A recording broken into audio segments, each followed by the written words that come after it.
Rënje në udhëtimet me makinë për në Shtetet e Bashkuara të Amerikës.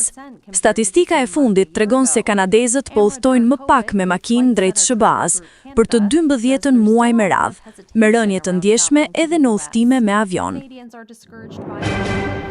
Kryeministri i Kanadas viziton Kinën.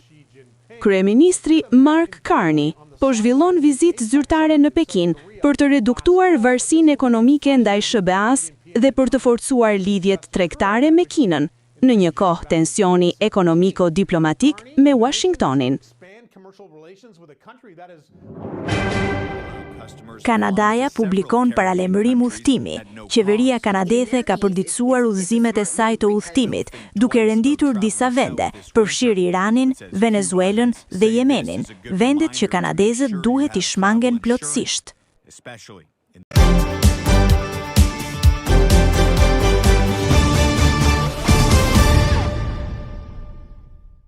Me rreth 400 hektar brenda 24 orëve është shtuar sipërfaqja e tokave të përmbytura në Bashkinë e Shkodrës.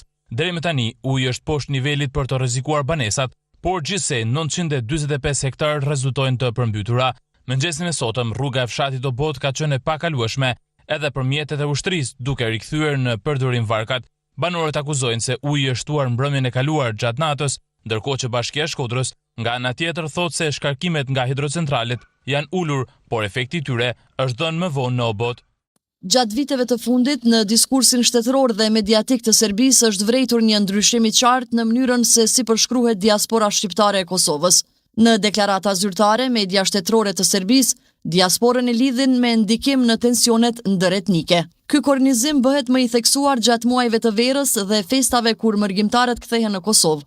Në këto periudha, autoritetet serbe shpesh prezantojnë lista të incidenteve ndëretnike në forume ndërkombëtare. Presidentja ka konfirmuar përkushtimin e Kosovës për vazhdimin e bashkëpunimit me KFOR-in, duke theksuar se Kosova mbetet partner i besueshëm, i aftë dhe kontribues për sigurinë dhe stabilitetin rajonal, e përkushtuar ndaj vlerave të paqes, demokracisë dhe sundimit të ligjit. Në komunikat thuhet se Osmani ka potencuar shqetësimin për aktet destabilizuese të Serbisë, duke theksuar mungesën e llogaridhënies për sulmin ndaj ushtarëve të KFOR-it, sulmin terrorist, përkatësisht agresionin në bazë si dhe sulmin në kanalin e Iberlepencit.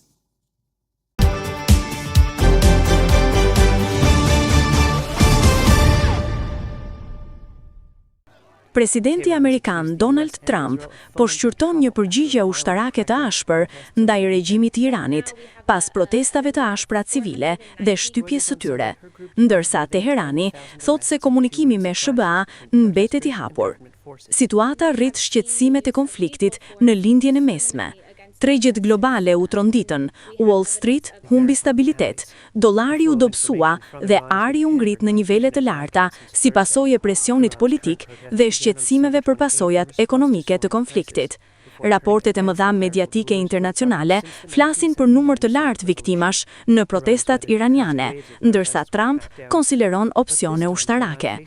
Aktivistë njoftojnë 10 viktima dhe mijëra arrestime deri në mes të janarit.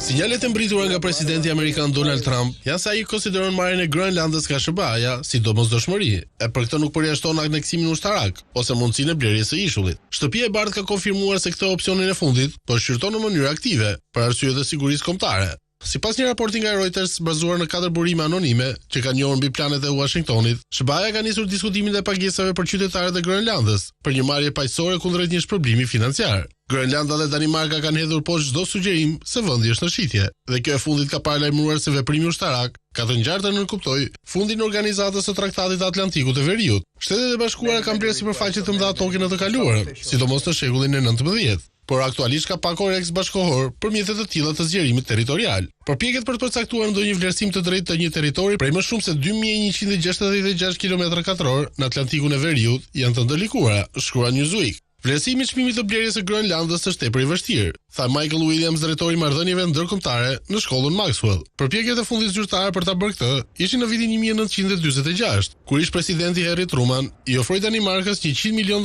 shtoi ai. Sot Groenlanda vlen $100 miliard, nëse jo triliona, duke padur parasysh vendodhjen e saj strategjike dhe të pasurisë fenomenale të mineraleve të rralla në tokë, sipas Williams. Reuters thotë se administrata amerikane po shqyrton mundësinë e pagesës së popullsisë së Grönlandës ndërmjet $10,000 dhe $100,000 për person, për të lehtësuar një transakcion të mundshëm.